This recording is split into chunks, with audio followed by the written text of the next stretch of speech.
How's it going, everybody? Silent Deviant here. So here's our second boss guide for Fatal Bullets, which is the Judgement system. A level 20 or 90 unknown enemy type. I really don't fucking know what the type is supposed to be. I don't have the guide.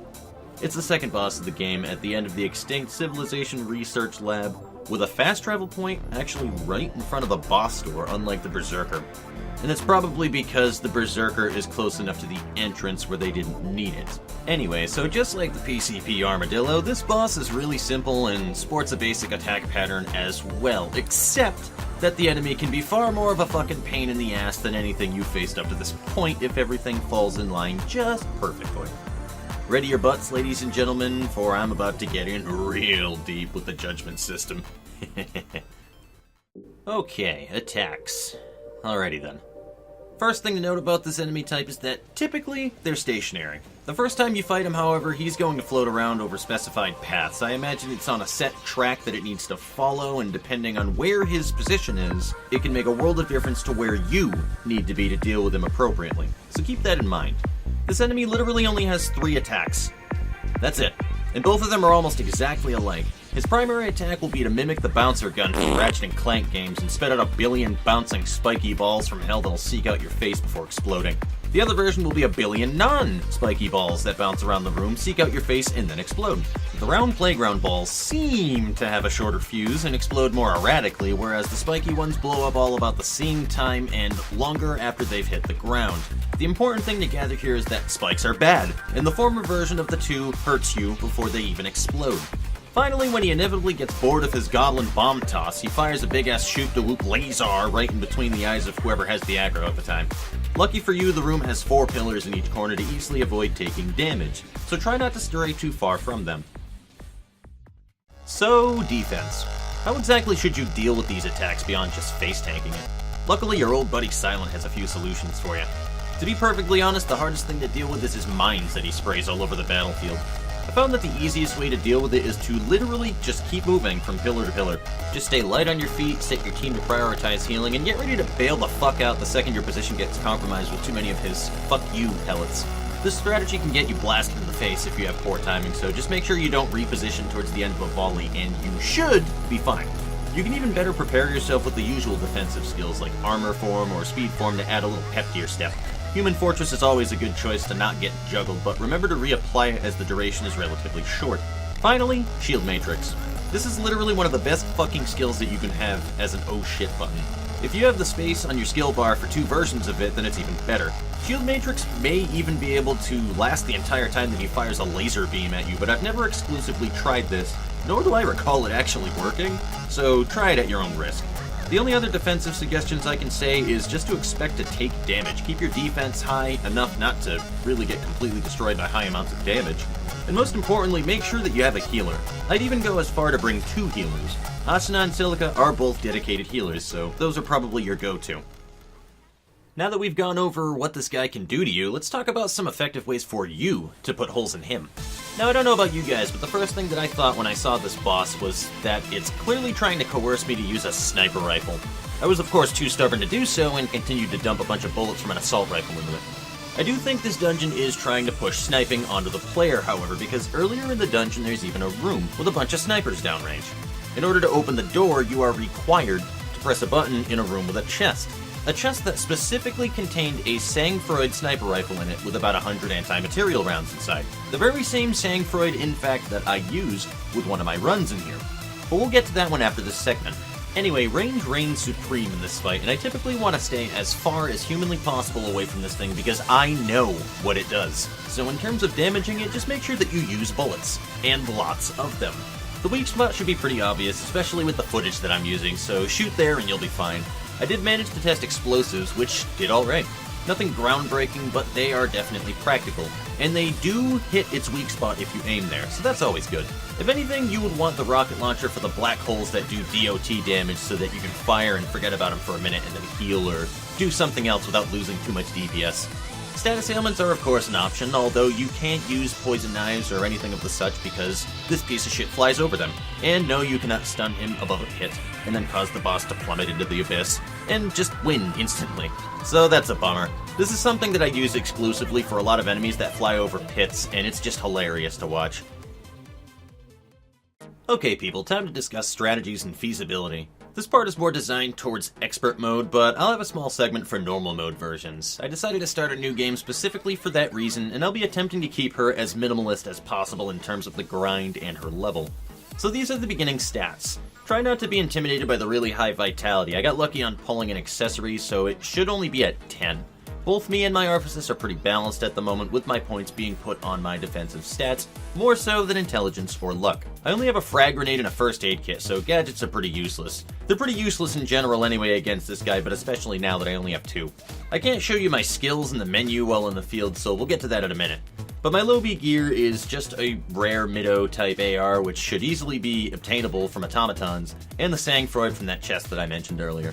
Really, the only important accessory is my Vitality Eye Patch, but take a look if you like.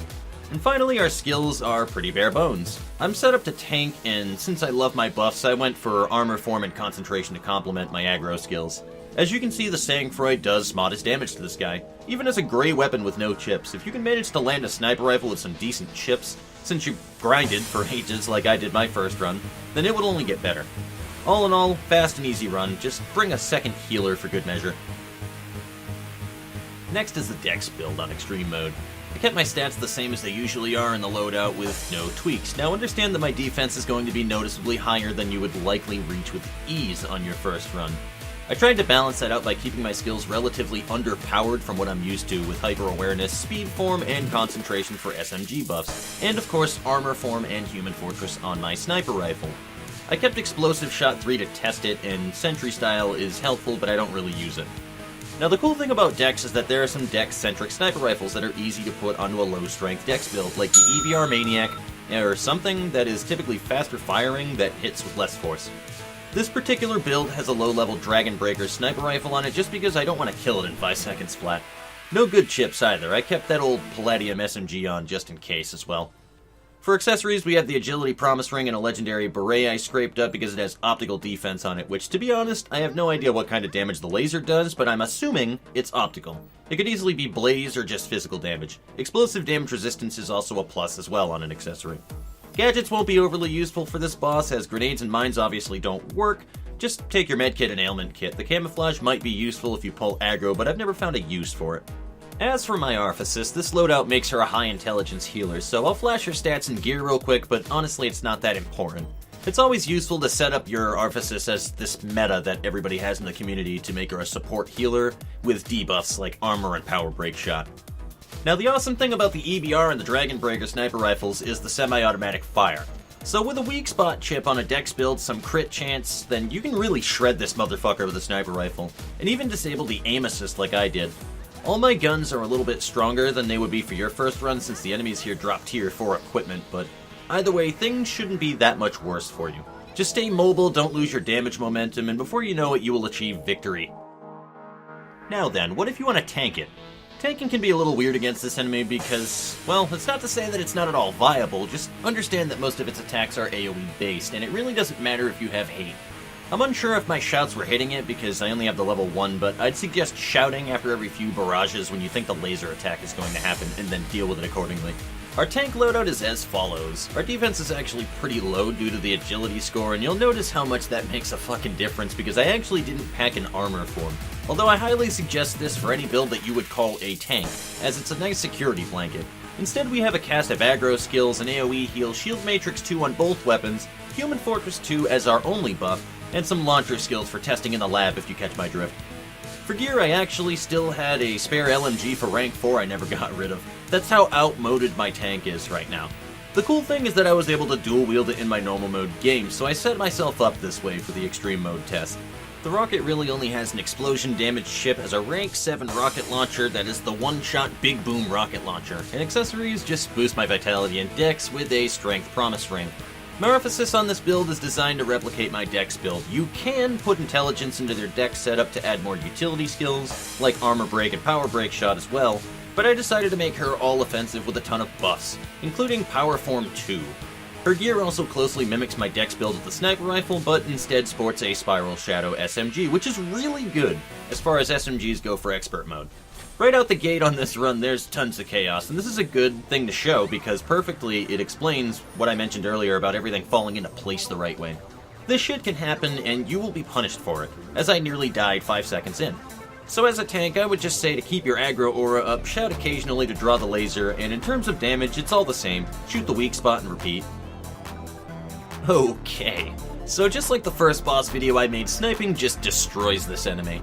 So first off, all of my sniper rifles are stupidly overpowered. So I decided to get the best sniper rifle that you could possibly obtain in the game up to this point, in normal mode as well, which is the AMR Assassin from Concealed Genbu in the Sea Watchtower dungeon that you unlock late in the game.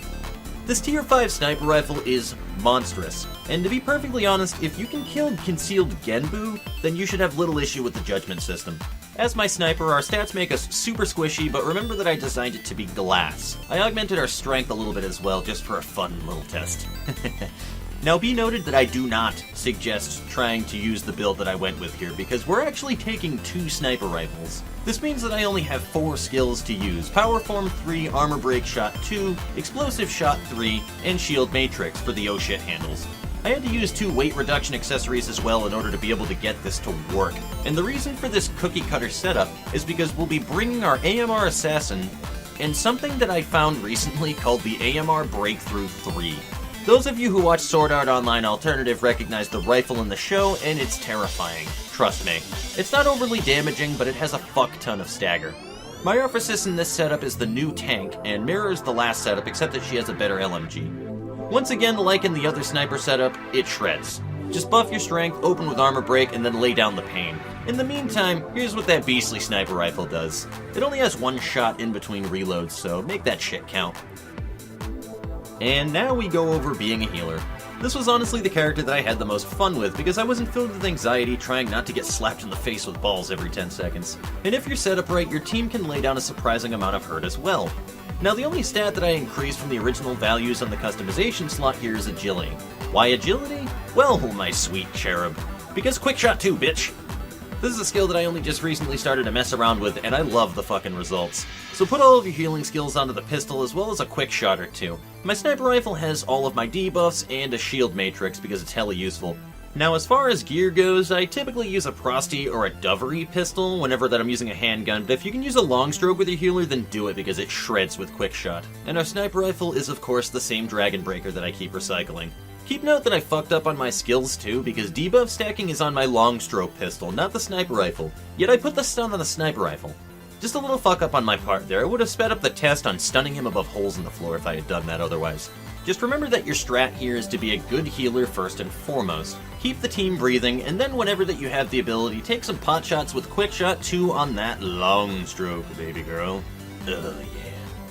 I'm unsure if the damage dealt with the skill depends on the skill itself or the gun, but I assume it's the gun since it seems to hurt a hell of a lot more with the long stroke specifically. Bear in mind as well that you are in charge of keeping armor and power break down on this enemy at all times, so keep the enemy debuffed while you continue the fight as well. And then finally my last build that I have is a sword, but, well, I don't think I need to actually explain how viable swords are here, right? Just don't use them. So to summarize, use a sniper rifle. That's your easiest tactic for dealing damage. Just fucking snipe. Keep your defenses a little higher on extreme mode to deal with the mine bullshit, bring more than 1 healer, and keep the damage on him. Stick to the corners of the room, try to keep your distance from him, and then keep that pattern going until you eventually claim your victory. Sweet, sweet victory. And on that note, I'll see you guys later. Until next time.